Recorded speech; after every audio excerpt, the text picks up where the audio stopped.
Hey, this is Tom Calvin. Thanks for tuning in to Tomorrow's Legends. In 2016, a new TV show hit the digital airwaves and needed a podcast dedicated to chronicling its adventures. An elite team has been assembled for this task.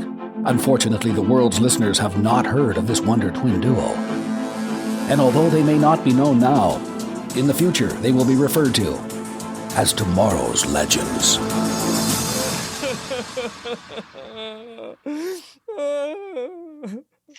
Flash, are you okay?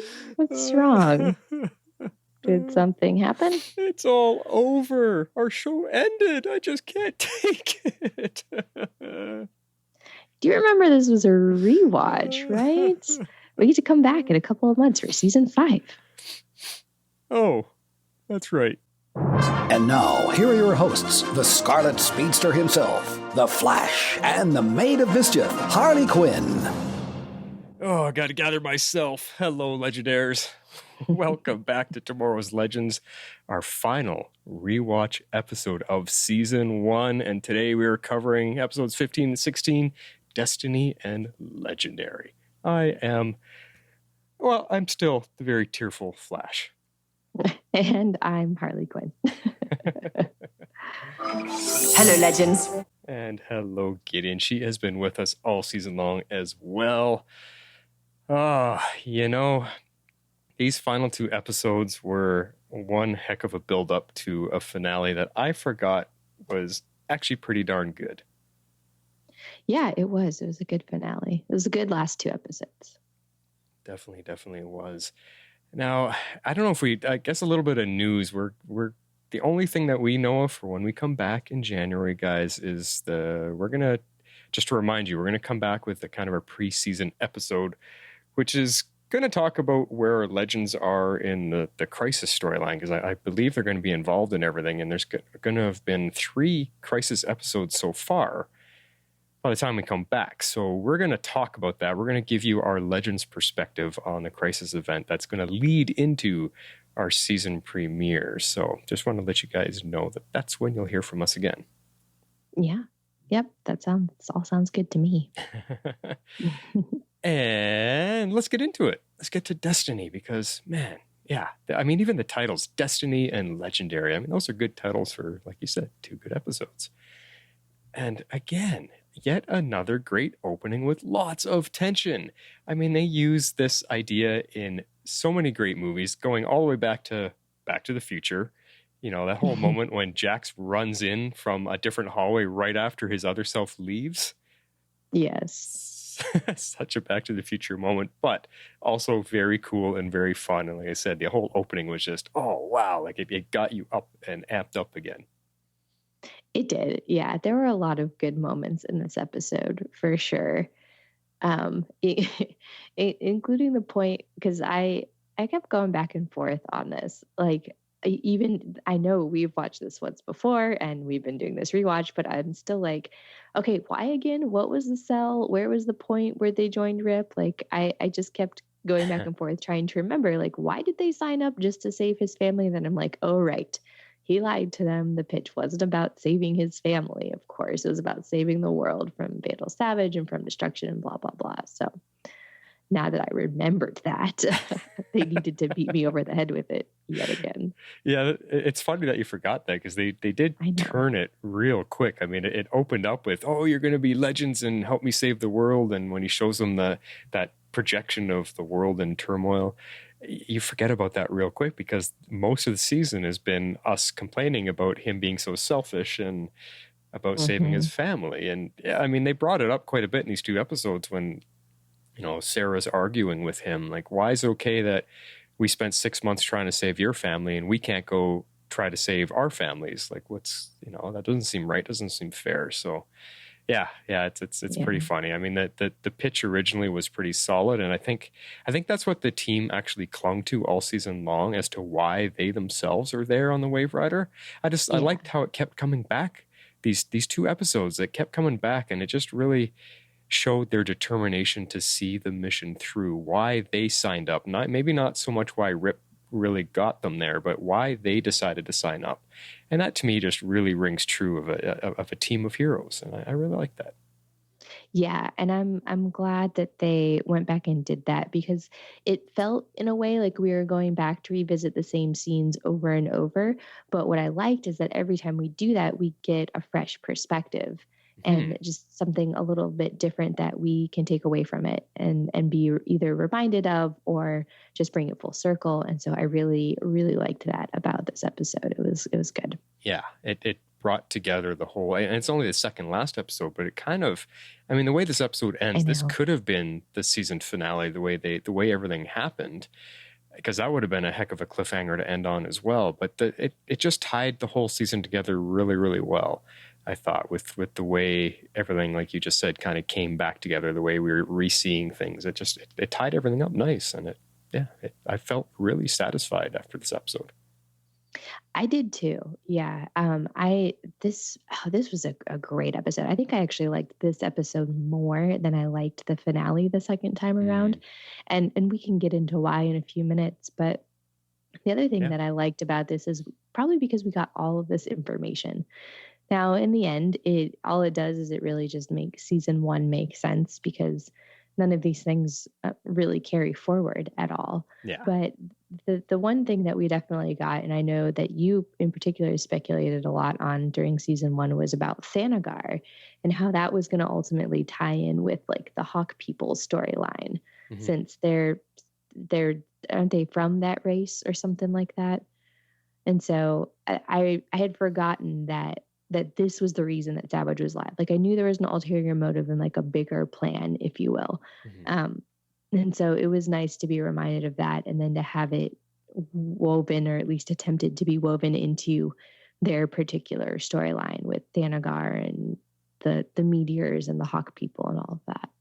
Yeah. I mean, I'm glad you brought that up. So it's because I have mentioned a few times that I like that they're including just the little tidbits, little pieces of Thanagar and them invading. It's just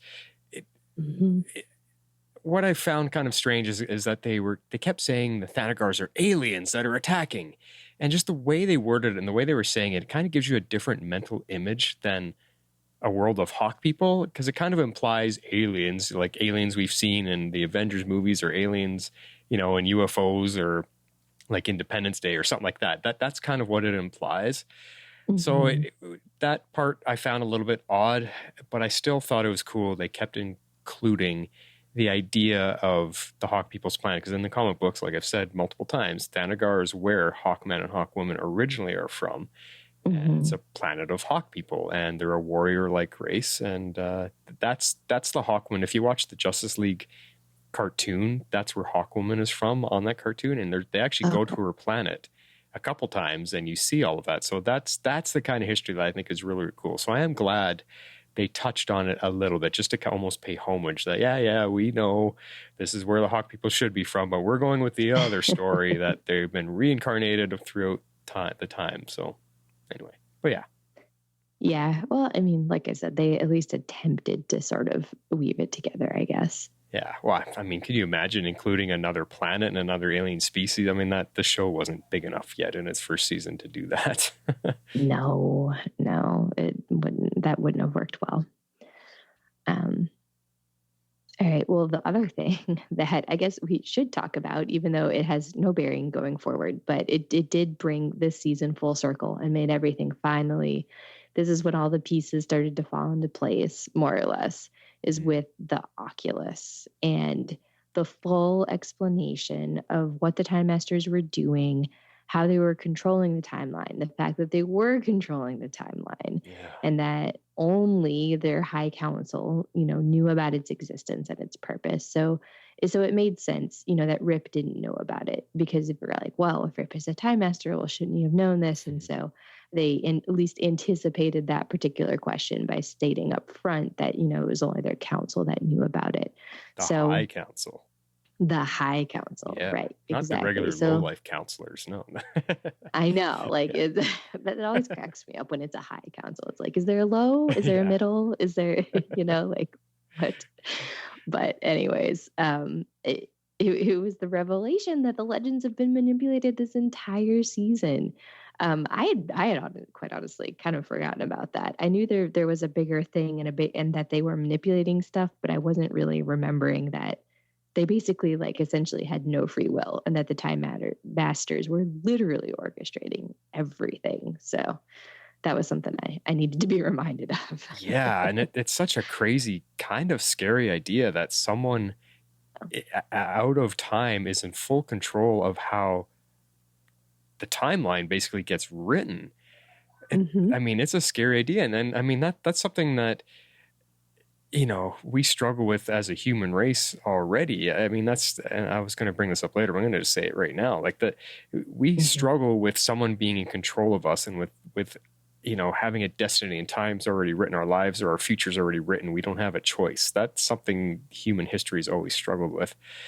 So it just, I mean, it brings up so many questions. I mean, because you think, well, what comes after? What if this show had continued on for 24 episodes or something?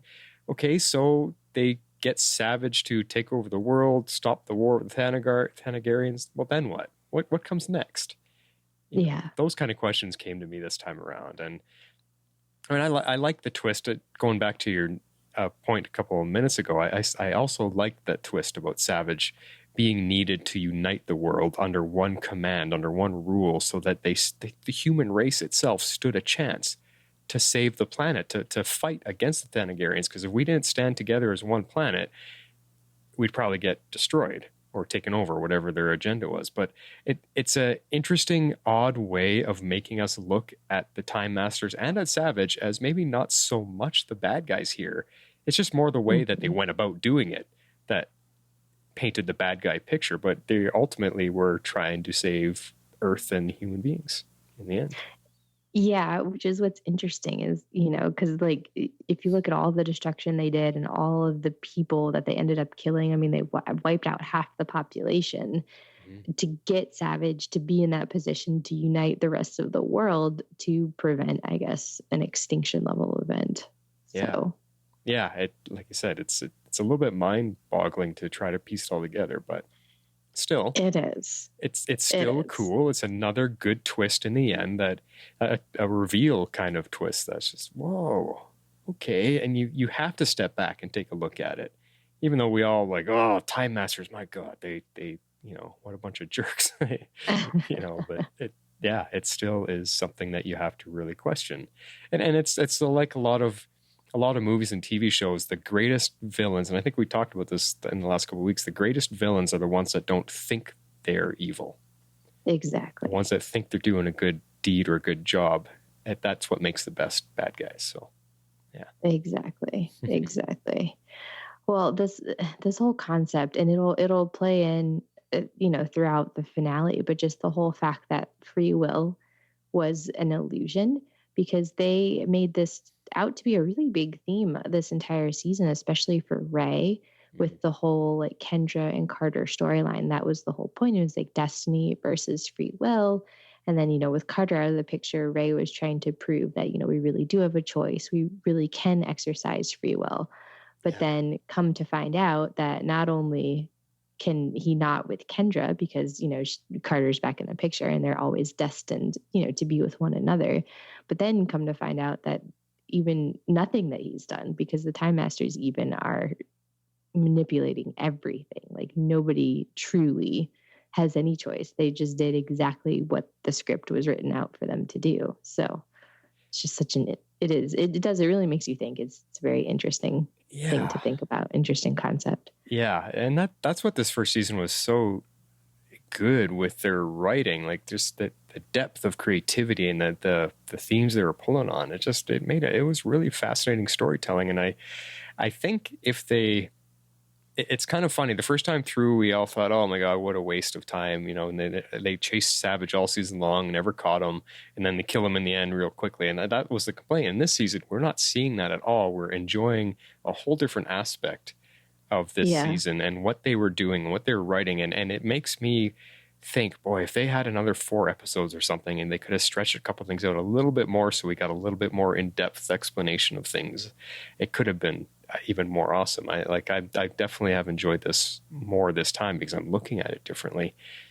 And yeah, like just to touch on what you were saying again, it's just something as human beings that it's been a struggle throughout real time and history that this whole idea about free will, with slavery and with different races being in power and all this kind of stuff. So it makes for such a good story angle to write an adventure around within a TV show. Mm-hmm. Yeah, exactly. It does. A couple small points here I wanted to bring up is just Gideon when she phones in on the old fashioned telephone. It cracked me up. I think she's so hilarious sometimes. She is. It was funny because it just totally broke the scene, but like in a good way, because they're like, wait, is there a phone ringing? Wait, why is there a phone ringing? It was just really funny. I loved that scene. It was good. And then, Gideon, is that you? Yeah, no, it's good stuff. And then another thing that I noticed here, which I wanted to maybe touch on, is there's a scene with Jax and Stein, and Jax clearly calls out that you don't die, Stein. And I thought, boy, they must not have known what was coming in the following seasons for him to have a line like that. No, they definitely didn't. And I'm pretty sure that was even a crossover doing, because they killed him in a crossover. Mm-hmm. I don't know. I'm mad about the writing, and I'm especially mad because I don't think that our writer's room was necessarily given the choice or consulted, or that they even wrote that in or wanted that to happen, in my opinion. Ooh, I can't imagine Legends as its own standalone show allowing another show's team to write one of their characters off. There had to be some type of interaction there. That'd be like the Legends characters going, you know what? We're tired of Iris on the Flash. Let's get rid of her, and we're going to write her off in our crossover episode. Like, I don't know. Yeah. So I don't know. We'll just, I don't know. I mean, that didn't have something to do with Stein or with Victor Garber going back to Broadway, so he asked to be written off. Wasn't there something along that line anyway? Yeah, but they were setting it up for him to retire, and then they killed him off in the crossover instead. And that's what you were upset with. That's what I was mad about. Right. They'd been giving us an out and been preparing us for his departure the whole season, and then they killed him when they had a perfectly plausible, nice way to give him a happy ending where they could have brought him back at any point in time. But no. And this is one reason why people probably want us to continue on with our rewatch, because they want to hear you react to that again and see if you're going to have a different perspective. Oh, goodness. I don't know. We'll see. I might, but... All right, something else that I noticed, I don't know if you picked up on this. They had, in these last few episodes, the last 3 or 4 of them, there's been a lot of scenes in the kitchen. And do you notice how different it is than the kitchen we have in the next few seasons? Like, it is completely night and day, a different room. It is. Yeah, they completely changed the set. I don't remember between which season they did that. I want to say between 2 and 3, but yeah, they did. Pretty funny. It was very different. It just seemed the kitchen these last few episodes was a real... I would say, as a comparison, the kitchen on the Waverider is similar to the hallway in The Flash. Yes. The hallway of exposition, exactly. The kitchen of exposition. Yeah, the kitchen of sharing feelings or something, it seems to be. Oh, God. The kitchen of connection. There you go. That was terrible. Let's move on to something equally terrible. We have to talk about this. This is the episode where we lose Mr. Snart. And we still miss you. Oh, it still got me. I still cried. I was upset. OMG, that whole sequence still brought the tears. It was that edge of your seat, hold your breath kind of moment. And yeah, I didn't blink and my eyes got watery and I relived that whole moment again and again. And it just, it gets you so strongly. And then the other part, though, that I did forget about it was that kiss with Snart and Sarah. Wow. And so I watched that a couple times. I thought that was actually a really compassionate kiss. Like she was kissing him goodbye, but she was kissing him also from the angle like we could have been a thing if you aren't doing this. Yeah. So Potentially. Yeah. I don't know if they would have gone that route or not, but yeah, I know. I had forgotten that. Like when it happened, I remember I was like, oh yeah, that did happen. But it was a good scene all the way around. It lived up to what I remembered. So it had so much buildup, and it's going to come back around here in a couple of minutes, but it just had so much buildup that it was like, edge of your seat, don't take a breath, don't blink, because that whole lead up to it as they're fighting and they're going down and they're slowly being outnumbered, and Ray thinks he's going to die. Rip saw it, and then Mick steps in, and then Snart steps in. It's it was the first time through, you're thinking, who's going to be sacrificed here? We're losing somebody. Who's it going to be? And Yep. And that's who it was. It's like, oh, nope, it's going to be Ray. No, it's not. Oh, it's going to be Mick. He's, going to get redeemed. Nope. No. Turns out it's Snart. Oh, sad face. Yeah. And the world cries yet again. I know. All right. Well, to kind of sum up this episode and kind of the result of what happened, because I think we have debated this earlier within our rewatch. So here's what we learned and here's what happened. So the Oculus is gone. That means there's no timeline that Gideon can really review anymore. So what she's doing, and I believe this is what she continues to do throughout later seasons, is she looks at news stories and news accounts, newspaper clippings, those kinds of things. As, history progresses, media stuff like YouTube or whatever, news channels, all that kind of stuff. And so while the other thing that happens while they're destroying the Oculus, so now they've restored their free will, which is good. So the Time Masters aren't manipulating anything. But the problem is that Savage has already murdered Rip's family because they were very purposeful in the way that they cut those scenes, with them destroying the Oculus while at the exact same point in time when Savage was murdering Rip's family. And so now that the Time Masters can't really manipulate the timeline anymore, there's nothing he can do. Like it is 100% solidified that his family had to die. Yeah. So yeah. sad. And then just going back to what you started with there, with Gideon having to review newspapers and online activity, whatever, that kind of stuff.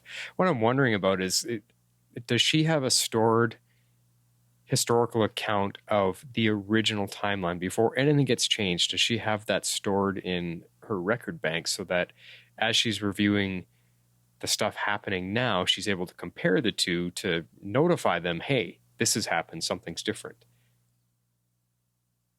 I don't think so. I think what they end up looking for is more like anomalies or anachronisms or, all the different things that either stand out within history or, of course, we get Nate on board starting in season 2. And that's where he comes in, because Gideon will start talking about something and he's like, no, that didn't happen that way. This is what should have happened, kind of thing. Yeah. And that's where, because he's in the time stream, his knowledge is preserved. And so he can remember the quote original timeline.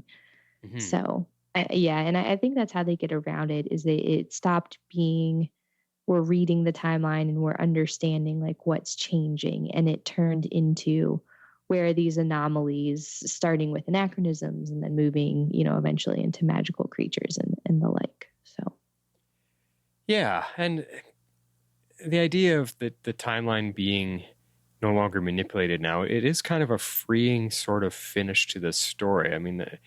Now the timeline can go wherever it needs to go. Like, it's open to whatever events that take place, how it's going to affect it. It's completely open now. And that can be a bit of a scary idea as well.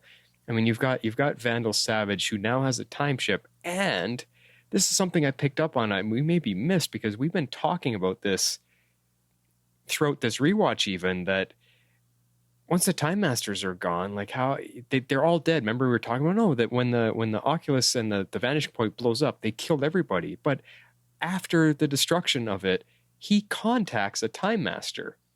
That's right. Yeah, he did. So some of them must have survived. There must be some of them out there. But the problem is they never, ever come back to this idea of there being Time Masters.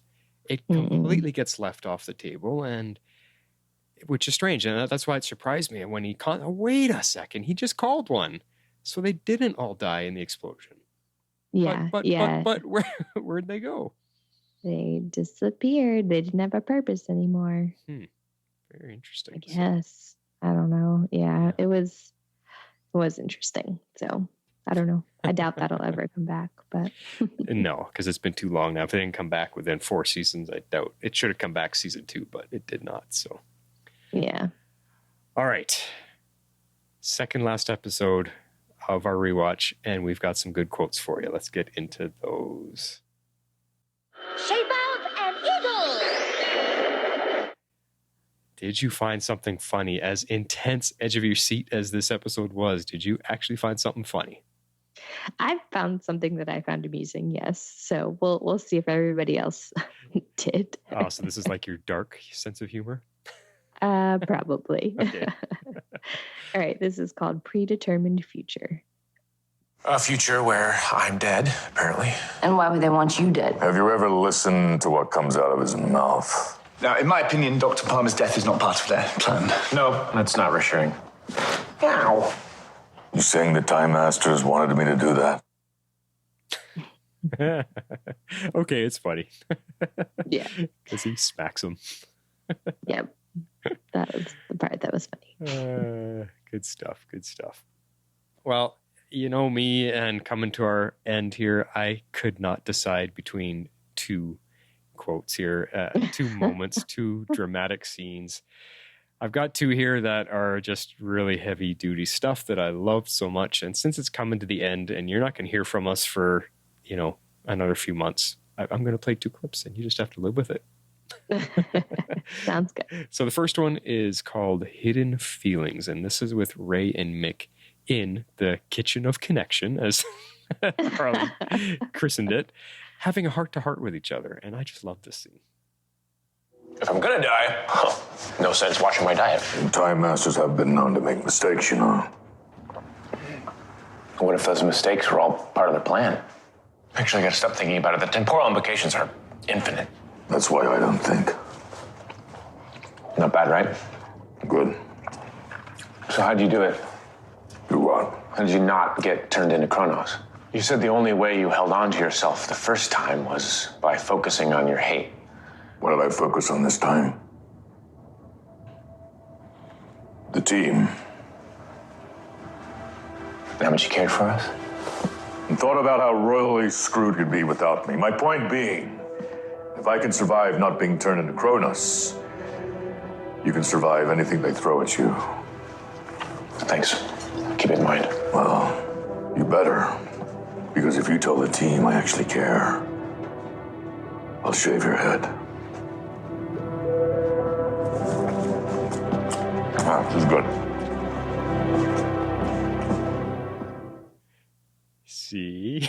Kitchen That of was my Connection. number 2. I know, that was my number 2 funny quote, so I'm glad it ended up in there anyway. Oh, well, there you go. Yeah, I mean, it wasn't super heavy duty serious. I just love that it brought back full circle the friendship that was started between Mick and Ray when they were in prison together and got tortured together. Yeah. It brought that full circle for me, and I was making those kind of connections, so I really liked that. Yeah, the bit about shaving your head was funny, and I was like, oh, that was close. So I'm glad it ended up in there anyway. Now, the moment you probably don't want to hear, but this epic build-up to Snart's heroic final moments might bring some tears, so grab a tissue. Here it is. Get out of here! Not without you, Mick. Pretty boy said I gotta hold this stick for the ship to blow. So I'm holding this stick. Now leave! My old friend, please forgive me. For what?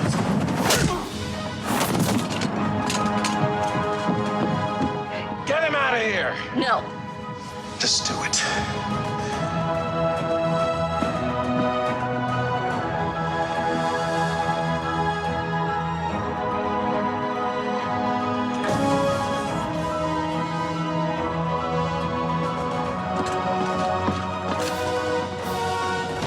No, shut it down.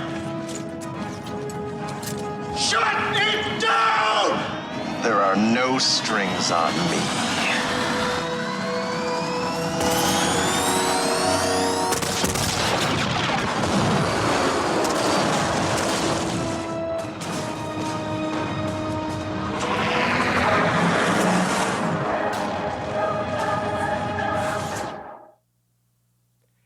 Whoa. I mean, that gives me chills just listening to the audio even. I know. It's good. It was a good scene. It was a good ending. I thoroughly enjoyed it. I don't know if in the entire Arrowverse there has been many moments as heroic and epic as that. It was fantastic. And that's something that our Legends show was able to do so well, is build up sequences like that. And yeah, and just bringing it back to the kiss, I mean, it was also a very long kiss. It was not a little quick peck on the cheek. It was a long goodbye kiss. Yeah. Wow. Yeah. It's definitely a goodbye kiss, that's for sure. It was good.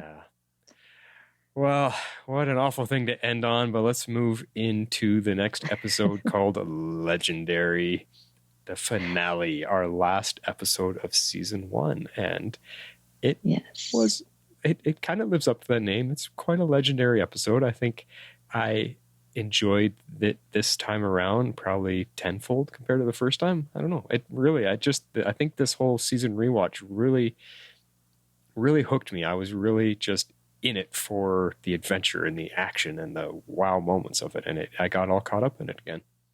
Yeah. No, I mean, it was definitely good. There's some things that stand out to me for sure, that we'll kind of get into. The first thing that I wanted to point out is, because of course in the beginning you have Rip dropping them all off back in 2016 and tricking them because, he's on his personal vendetta or whatever it is. And so he's, determined not to drag the team down with him after they've already, lost someone. And so what stands out to me is he doesn't really throw out a reason. He's just like, oh, by the way, I had to bring you back in May instead of January. So bye. Yeah. Not really saying why. No. And we all know the reason why. The only reason is to keep them in line with the other Arrowverse shows. It's the same reason that we have the Time Bureau and that we walk in and out of 2019 all during season 4. Yeah. But it cracked me up because it felt a lot more, the catch up feels more random in the early seasons than when they integrated it. They integrate it better in later seasons, I will say. Yeah, I mean, it's fun. I like the way you describe it. It makes me laugh, but it still did kind of work. I mean, going in and out of all the different time points, when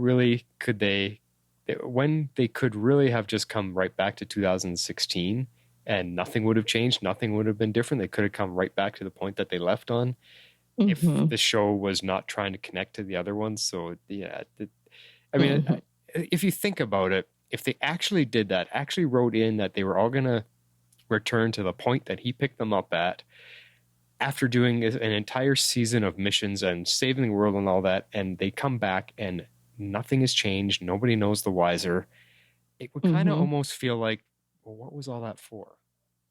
Yeah, that's true. Right? They could, yeah. Well, plus some of them are like 3 or 4 years older at this point. Yeah. They definitely don't address that. But anyways. No, exactly. So definitely. But then just to follow that, it was funny. It was right when Rip drops them off. You know me, how I was very up and down about Rip all season, and I had such a good laugh this time when Mick says it best. I never liked that guy. Yeah, but then by the end he kind of comes full circle because he doesn't want to lose his friend again. Another friend. I know. I just had a good laugh at this time here. Yeah.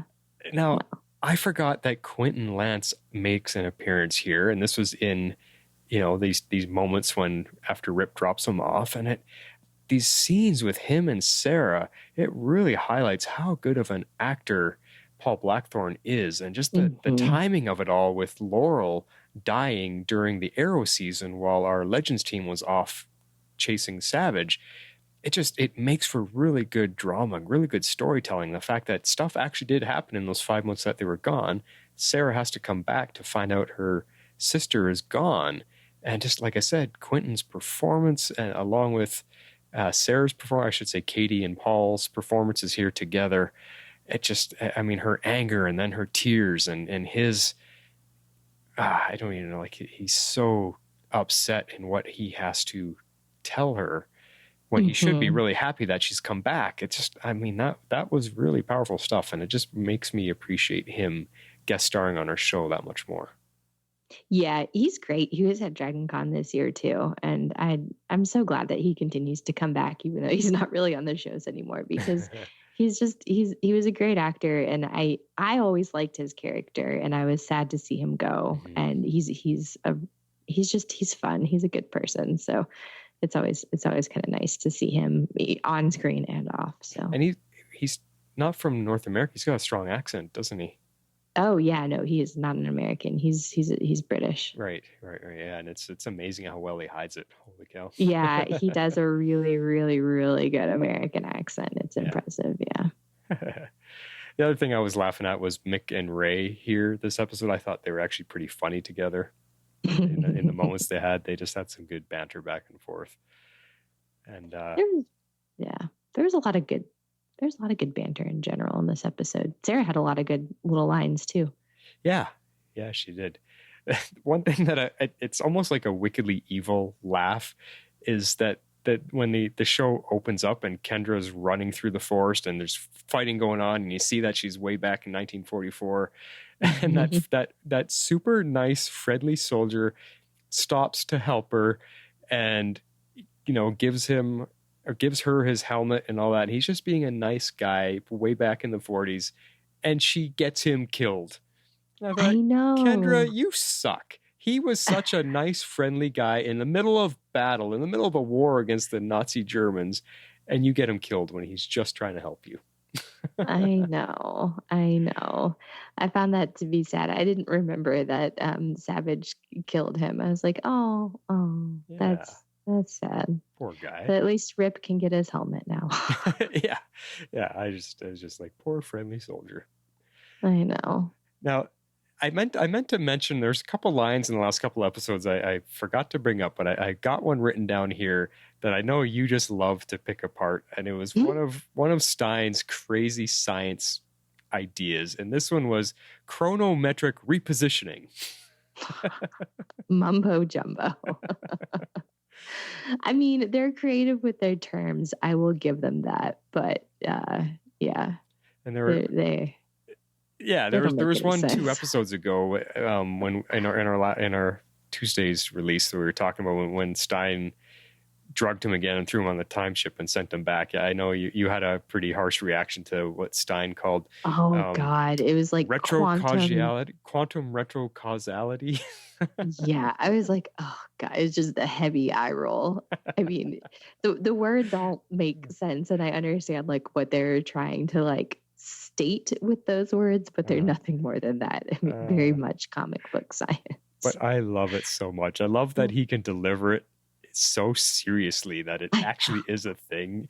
It's just awesome. So I just love that chronometric repositioning. Yep, that's a thing. I believe it. Gotta love Victor Garber, man. He is so good. But all the funny stuff aside, because there was some good quips, some good one-liners. We start to get that more of that funny aspect coming into it that we come to love in later seasons. But it really was a pretty action-packed, fast-moving episode. Whoa, it was.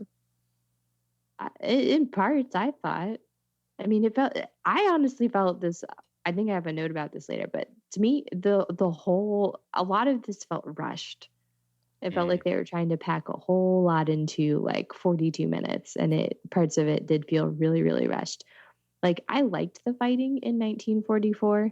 I thought all of those scenes were really good, and that part didn't really like feel rushed. But then, like, as you get in later, like, I felt like the fight with Savage felt kind of rushed, and then it felt like they were just kind of like trying to like get to a certain point to get to a certain point. Like, we had already, I think it was not even 30 minutes into the episode, and Savage was like dead and gone, and then they had all of this other stuff to wrap up. So.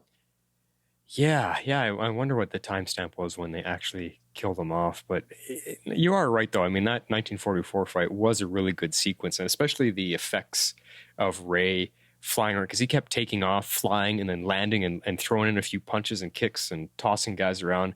It looked actually quite realistic with him flying all over the place. I was really impressed. The Firestorm stuff looked cool, but you could tell it was a lot of CGI. And same with the Hawk people. They never quite got the Hawk people's flying down to a way that made it look good.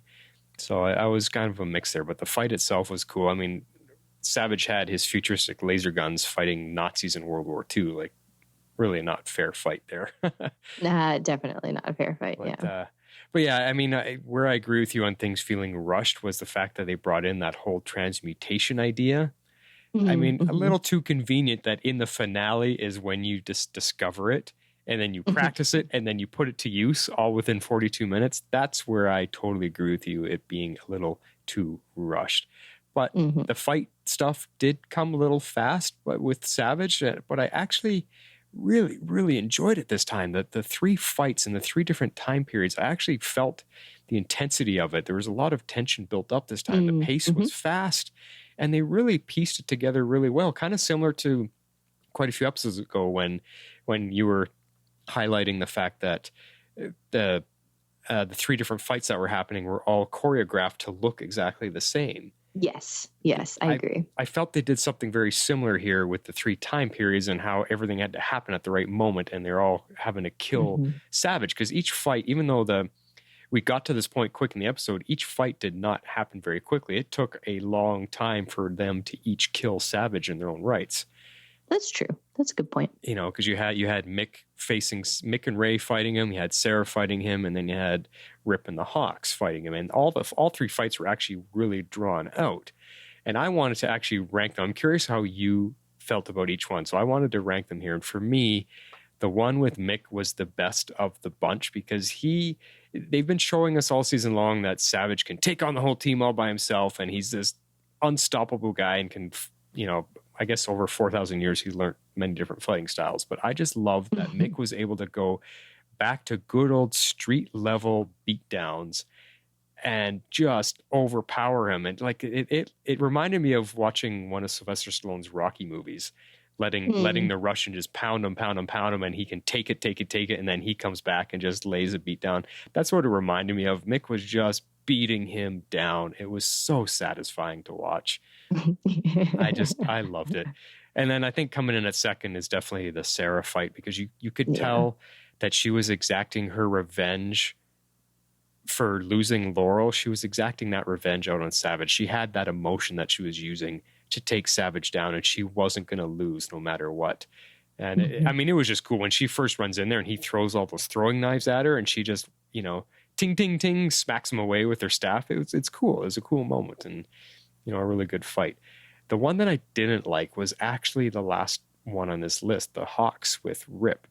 Because I don't know what it is with the Hawks when they go to fight Savage. The choreography always sucks. I don't understand. They show them practicing and they look really good. But this fight, I mean, last episode, it was, or 2 episodes ago, with when Kendra almost killed him, that she did good. But here, I mean, just the poor choreography. As an example, I absolutely hate that quote unquote spin someone by swinging them around by their arm so they can throw a punch. I don't understand that move. What's it supposed to do exactly? Does it give them more momentum? I have no idea. But when you grab someone and you're doing like this ring around the rosy type swing maneuver, and then they throw in a punch or throw in a kick, it just looks so stupid. It would never work. Nobody fights like that. If you're the one facing that, what are you doing? Standing there while they swing the person around, and you're just going to stand there and watch and wait for them to come hit you? Nobody fights like that. It's ridiculous. And it's the same as when you see someone fighting and they turn around, they run and they jump up and they grab a ledge or they grab a bar hanging above them, and the other person runs in and they do this big double kick on them. I'm like, come on, nobody's going to fall for that. They're not going to stand there and watch you jump up and grab a bar so that you can swing and kick. This maneuver pisses me off. I can tell. Oh, it's so lame. Like I said, nobody fights like that, and it's just too predictable. So yeah. But you put them in order. What did you think of those 3 fights? No, I actually do overall agree with your ranking. I'd probably put them in the same order. Okay. With the exception, I do like the moment where Rip, like, they think he kind of falls off the building and then he comes, like, he just like rises up on the Waverider. I do really, really, really like that moment. Yes. Okay, I'll give you that. Yeah, that moment was cool. It's a really good one. Definitely. Yeah, that was a cool moment. And I guess Kendra kind of saves it because she actually stabs him in the heart and stabs it in deep. And she does. And she has a pretty vile, I can't remember what she says, but she says something to him. And then Rip comes and grabs the knife and sticks it in even farther and kind of twists it a little bit because he wants his revenge too. So I guess the outcome of it is okay. Yeah, the final moment, the final death blow, if you will, for Savage. Yeah, it was a good one. I will hand it to the actor playing Savage, Casper Crump. He dies really well. He dies really well. Because in all three instances, he hits the ground hard and he takes it really hard. I mean, even after Rip and Kendra stab him, he falls down face first and just face plants into the ground with his full body weight. And, and then he gets burnt by Mick, pretty good after Mick beats him down. And, Sarah takes him out and Sarah breaks his neck and his whole body goes limp. He dies really well. He's really good at playing a death sequence. I'll give that to him. Nice. Yeah. No, I did like him. There's points where Savage got a bit overacted, but for the most part, I enjoyed it much more the second time around, I will say. Yeah, and it gave I don't know if it did it for you, but for me it just gave me that satisfying feeling because all season long and because of the complaints and because of them never getting to him, even though it got wrapped up so fast in one finale episode, it just felt good because the way they were killing him in each instant, the burning, the neck breaking, the stabbing in the chest, they were, for our show, it was actually really violent and really hardcore, but that's what made it feel so good and so satisfying. You're just like, yeah, get him. And it was great. Yeah, no, I agree. It was satisfying. Even if I don't know, everything, they just packed so much into this episode. Like, even if that was like the meat of it, it still felt like getting to that point was like kind of rushed. And then like that happened like relatively quickly. And because we still had a good chunk of episode like left to go. Mm-hmm. But another scene that I did like was when Rip, he does get to say goodbye to his family in a way. Yeah. When he sort of, sees them and has that moment. So that was, that was nice, at least, even if it's in his head. Well, it was a really nice moment. I mean, it's like the universe was giving back to him a little bit by allowing him to have that moment. And I was trying to think about it. What is actually happening in that scene? Because he doesn't actually fly into the sun. He changes his mind at the last moment and ejects the meteor into the sun. So does the meteor blowing up, does it somehow give him a pause in time, allow him to actually physically see his family? And then he suddenly, like, that's what I'm just wondering, something very unique happens there because of the situation that gives him that moment. Like I said, it's like the universe paying him back for what it's done to him. Yeah, in a way. I mean, to me, it almost feels more like a dream sequence, but, where he's kind of passed out or whatever, and he gets that nice moment, that bit of closure with his family. But it'd be kind of nice if the universe was in a way kind of giving him his moment. But yeah, I guess I bring that up because he actually physically gets to hold them and feel them again. So, yeah, I mean, that's an awfully realistic dream, but yeah, I don't know. It was nice. It was a nice moment, like you said. And right after that, or during that whole sequence, I remember talking about this the first time through, is it brought up the whole debate about if Gideon is sentient or not, because she comes in at that line just before they're about to die and blow up. She says, "Captain, I don't want to die." Right. And we talked about that. And it still touched me quite a bit here because she has some emotion in her voice when she says that. And it's because we've been talking about how strongly she's been with us this season. She's been a main member of the cast. And Yeah. it's also sad that we were possibly saying goodbye to her there as well. I know. Yeah. Well, it's not the first time. Yeah. Or I guess, or the last time. I mean, it is the first time, but not the last. Yeah. So. Yeah.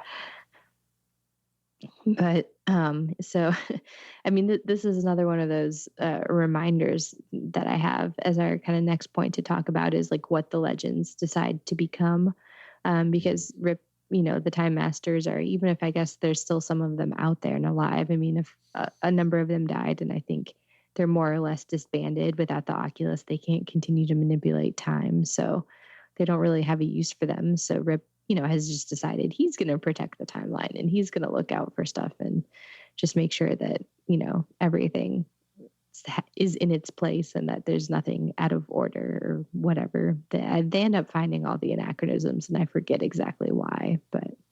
Yeah, no, it's a cool lead-in to season 2. It's a great way to continue the story and give us a sneak peek of what might be coming. And yeah. It also gave Rip a cool moment for him to end on. He got to have the emotional moment. He got to redeem himself by killing Savage. He got to wrap up a lot of what his story was about this season, and have kind of a stepping stone into next season where he could actually be kind of cool, because he's really struggled with being a cool character. Yeah, exactly. And then, the very ending scene where we got that Justice Society of America teaser. Oh, man.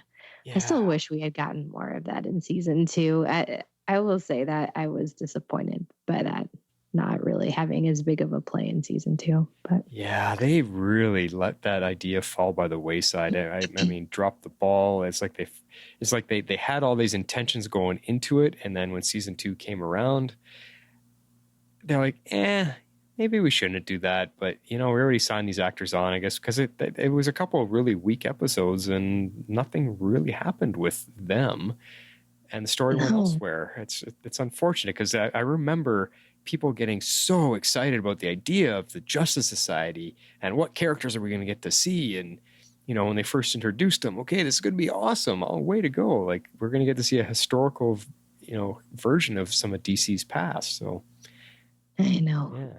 Oh, it's too bad.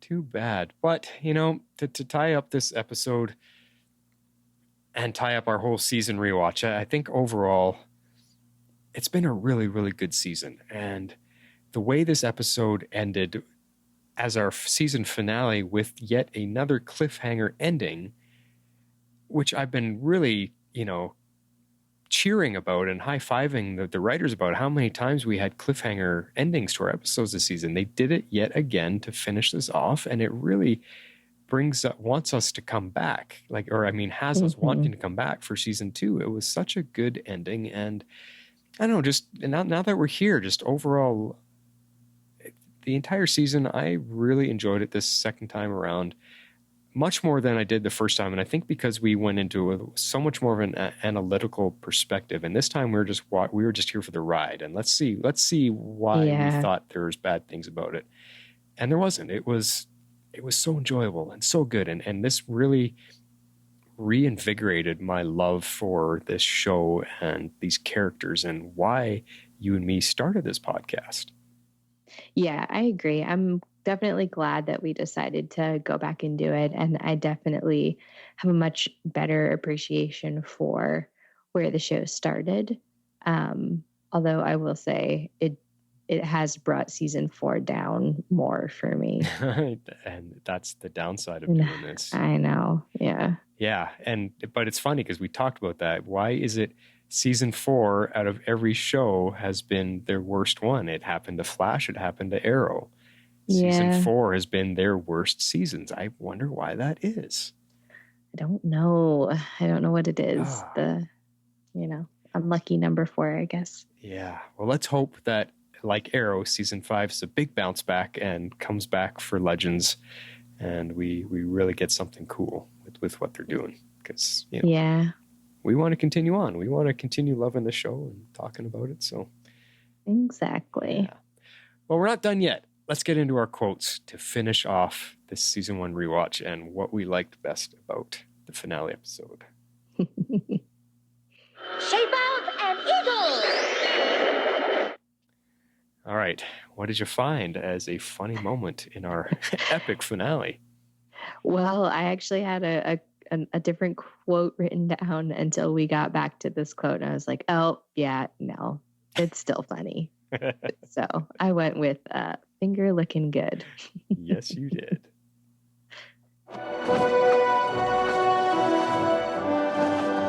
Every time they do that, I get hungry for chicken.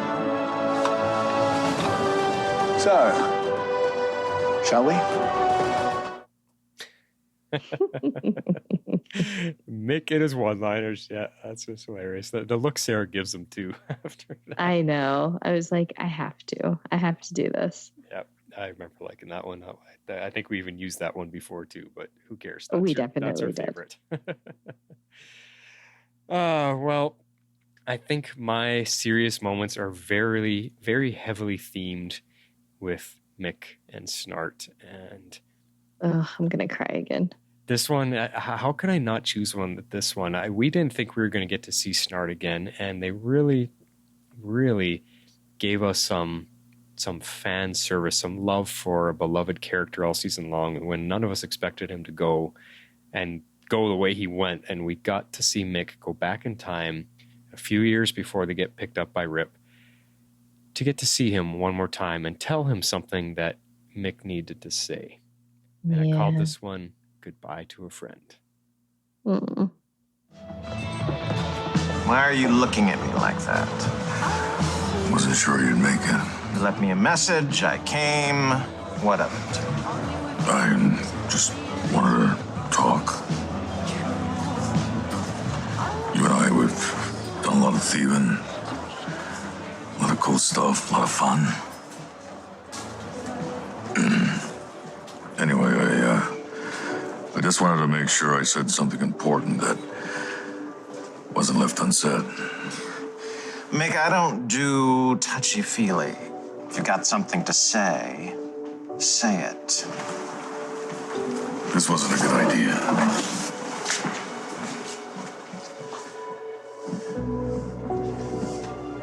You're the best guy I ever knew.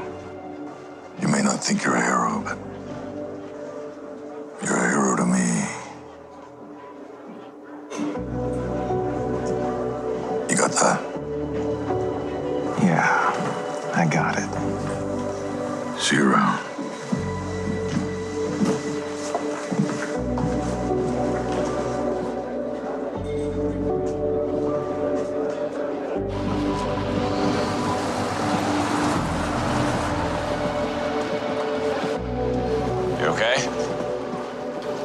Fine. So did you tell him? That he killed himself to save our destinies? If it's any consolation, I can always bring you back to this particular time and place. Fine. Just let it be.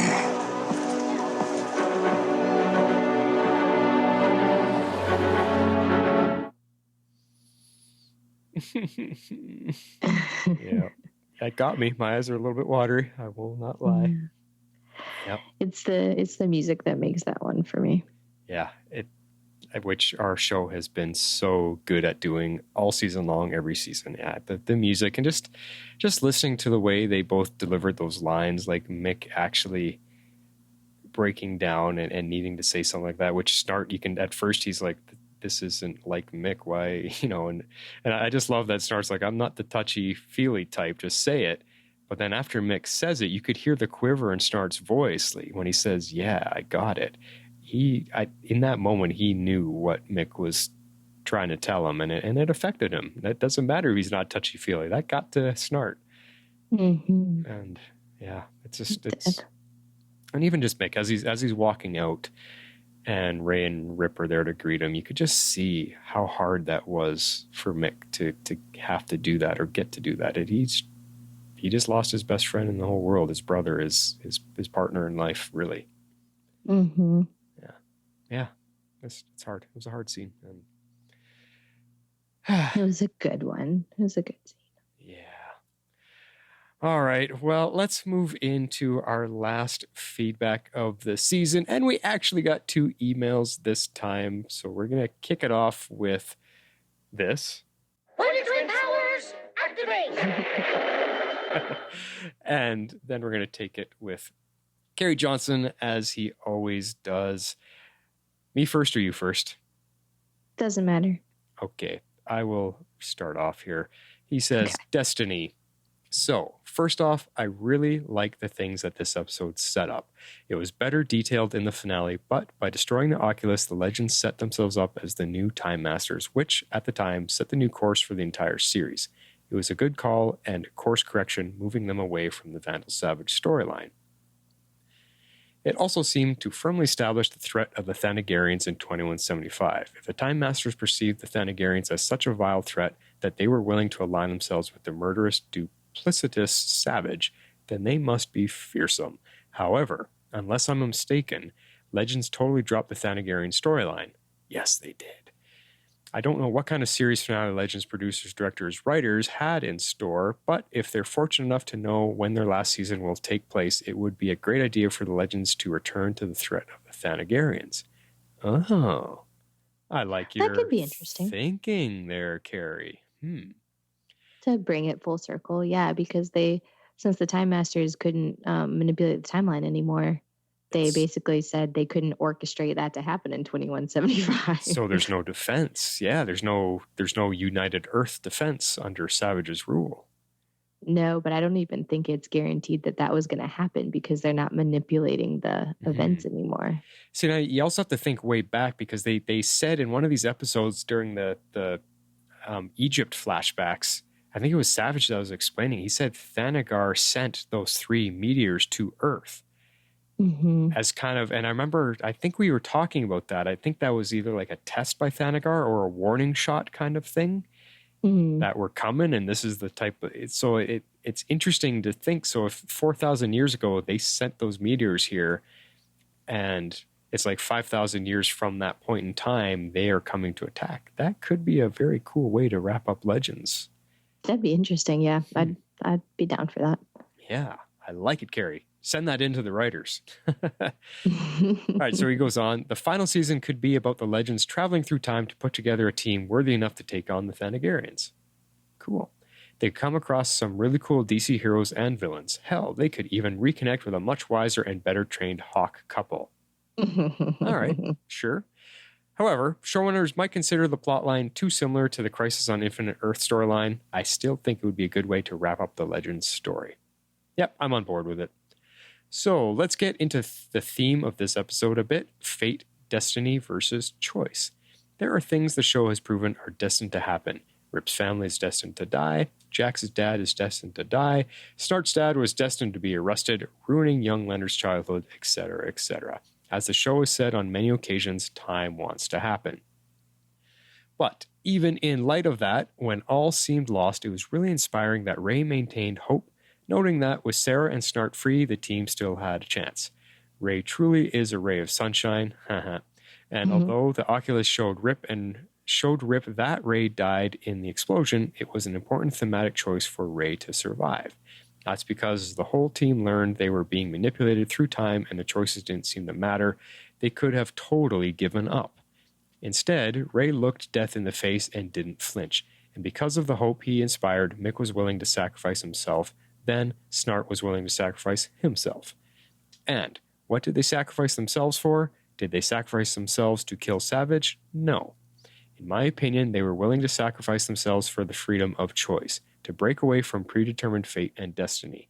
As Snart so coolly paraphrased Pinocchio, there are no strings on me. So in that moment, Snart saved the freedom to choose and our team held on to hope. Those are 2 powerful allies for any hero. I truly love the theme of this episode. Yep. Oh, Carrie, it's amazing how you can put things together. Yeah, that you're like a third host on this rewatch, and I so appreciate how you put things together, and it's a great way for us to wrap up each episode.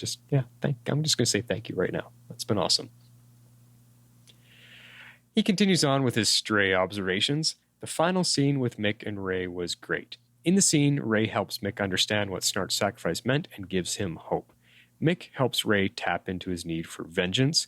When Mick says that killing Savage Savage to avenge Snart will do nicely. The look that Ray gives back is a silent, semi-serious smirk that says, hell yeah, it will. Their relationship is nuanced and symbiotic and dynamic. The revelation that the Time Masters ordered Savage to kill Rip's family was gut-wrenching. It cemented their villainy more than anything, in my opinion. That act motivated Rip to do all the things that the Time Masters wanted him to do in a timey-wimey way to spur Savage's rise to power. That's creative storytelling. Yes. Yep. Even if Snart had detonated the bomb, the Time Masters and the Oculus would have been doomed. Anyway, they held Stein in a cell at the vanishing point. If Jax had not returned to merge with Stein and prevent essentially a nuclear meltdown, he would have destroyed the Oculus anyway. That's a good point. I didn't think about that. Huh. Interesting. Yeah, interesting point.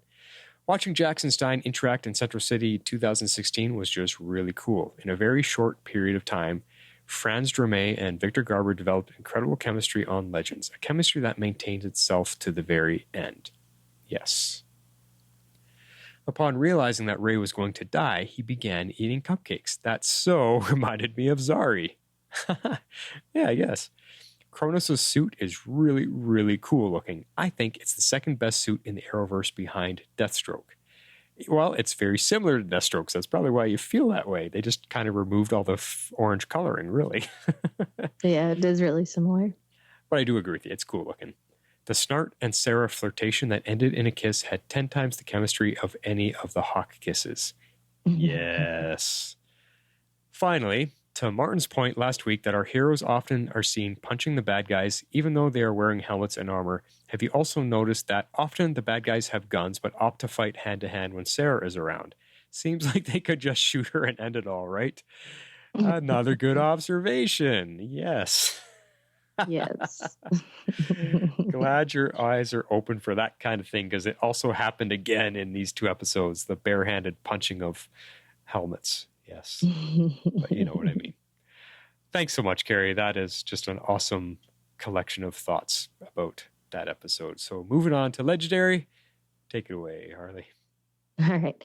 I know there are plenty of things that were out of the hands of the writers, producers, directors, so dropping the team back in 2016 in May instead of January had to be done, if only because the show is so tied to the current events of the Arrowverse timeline. Exactly. It's the only way to explain how on Arrow, Damien Dark could kill Laurel without Sarah being there to either witness it or try to stop it. But it still pisses me off to no end that we could build an entire season around the Legends trying to stop Savage and prevent him from killing Rip's family when at every other turn, Rip says they can't screw with the timeline to save their own families. Exactly. Mm-hmm. Rip's explanation that Dark would have killed Laurel, Quinn, and Sarah if he dropped Sarah off in January instead of May is crap, in my opinion. After just seeing that the Oculus was wrong about Ray's death and the team and had this breath of fresh air about free will, it would have only been appropriate for Rip to give Sarah a chance to save her sister, but he didn't. In my opinion, that was a villain move.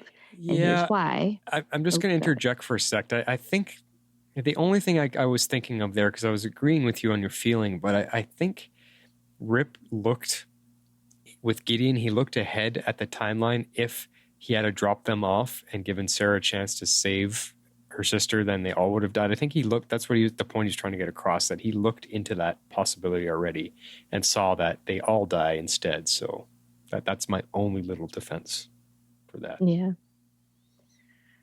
In my opinion, that was a villain move, and here's why. When the Time Masters ordered Savage to kill Rip's family, their death spurred him to make the choices and take actions they knew would benefit their plan. In my opinion, when Rip decided not to let Sarah try to save Laurel, he knew her anger and despair would be the fuel he would need to take down Savage. So in my opinion, he manipulated Sarah's emotions to his own ends, which is no different than what the Time Masters did to Rip. That's actually pretty valid. Yeah, I could see that. Stray observations. So I know I'm not the only person who saw this episode as a total rip-off of Star Trek, The Next Generation's All Good Things, which involved a crisis in 3 different timelines. Oh, yes. You're right. Yep. And that episode was so amazing. What a way to end Next Generation. Yeah. I mean, I can't fault them for pulling from something that was so epically perfectly done. Why not pull from it and do their own spin on it? Yeah. Mick and start scenes are always great, and the one at the end of this episode was awesome. Mm-hmm. I find it strange that the Hawks are always getting overpowered by Savage or others. When they were being held in Savage's ship, Firestorm entered the ship and ripped them free from whatever kind of steel that Savage used to tie them up. I know Firestorm is incredibly powerful, but so are the Hawks. Their powers seem to come and go as the script sees fit. Yeah. As with everybody else. Yeah. Similarly, in the 3 time periods, all of our heroes had to take on Savage. Rory burned him to a crisp. Sarah snapped his neck, but it took both Hawks to be able to stab him. So why can other non-powered people kick Savage's arse, but the 2 Hawks just barely do it? And that ties into what I've been saying the last few episodes. They seem to be such good fighters, but against Savage, it just falls apart. The idea of chronometric repositioning, what happened when Kendra left the letter in that helmet, is the kind of time travel quirky stuff that's cool to see. However, we don't get much or any of that anymore. Yeah, we didn't really talk about that because I know we like that too. And it is a fun idea. I get excited, giddily excited, kind of like Stein does when what was his word that he said? Because Ray was like, go ahead, say it. And he says, astonishing, or whatever his word is. Yes. I feel exactly like him because just imagine that happening. It's so cool. It's just so neat. Fun ideas. All right. I'm glad that Rip mentioned returning the Legends' younger selves to the timeline. I thought they were going to totally forget that plot point. Yeah. To my point, whatever happened to the kids, did they just drop it? So, yeah. At least they tied it up. Yeah. They sort of. The Justice Society of America, coupled with our Legends working as Time Masters, was the best tease going into season 2. So yes, I know this was a really long email. To be fair, I left plenty out. Anyway, so glad to have gone on this adventure with you guys, and I appreciate the time and effort you put into doing this. Oh, Carrie, don't tell me that you deleted stuff. Don't tell me there's stuff on the editing room floor. I love your emails. Don't worry about the length ever. But yeah, no, it's so cool. I'm glad you've been along with us for the ride. Like we were saying, we totally appreciate all the time and effort you have put into your emails to us and giving us just a fantastic third perspective to everything that happened on this rewatch. So muchly appreciated. Yes. All right. Well, we heard from an old friend who we haven't heard from for a while, and apparently she has been listening to us in our rewatch, and that is the Green Butterfly. Woo. And she says, hi, I absolutely love listening to the Rewatch podcast. I mean, I adore it. It brings smiles and joy and laughter to my life. Aww. Hi. It is so fun reliving these season moments. See foreshadowing that is only visible to those of us that have already ventured through the timeline. I have not gotten the opportunity to rewatch, but I am reliving the memories through the podcast. So thanks for taking the time to pull quotes again. Hearing the moments in our characters' voices makes the memories so vivid. You asked about Sarah with Nyssa or Sarah with Ava. Green Butterfly is on the side of a happy Sarah. Nyssa basically gave her permission to move on in my mind. In my opinion, I think Sarah will always love Nyssa, but I wouldn't want to see a sad Sarah who can never even have a girl in the same part of the timeline with her. I love that Ava's position with the Time Bureau gives her understanding of Sarah's job. My favorite part of Avalanche is seeing Sarah in a committed, hopefully continue to be healthy relationship. No more one-night stands in history, please. I agree. All right. That's a good way to put it, Green Butterfly. Preparing for another high-flying season of Supergirl, plus helping out with GSM's Stranger Things podcast, has kept me from rewatching, but I wanted to thank you both and Carrie Johnson for helping this butterfly relive the memories. Please join John McGrail and I as we relaunch into Season 5 of Supergirl on the Made of Steel podcast this fall on GSM. I love that she's plugging. That's awesome. Have a super week. Hugs from Green Butterfly. Yes, guys, if you do watch Supergirl, they do have the Made of Steel podcast, and yeah, Justina is now a full-on host. I think she's been doing it for the last 2 seasons or something with John. So if you guys love that show, then check out their podcast as well. And just thanks, Justina. Thanks for chiming in. I didn't realize you were listening to us, so it's kind of cool. Yeah. Oh, I'm glad you sent us an email. Thank you. Yeah. If you would like to be part of the show, you can send in feedback to tomorrowslegends@gmail.com, spelled with one R. You can also reach us on Twitter at Tomorrow's Legends, also with one R. Join our Facebook page at facebook.com/groups/Tomorrow's Legends and become part of the community.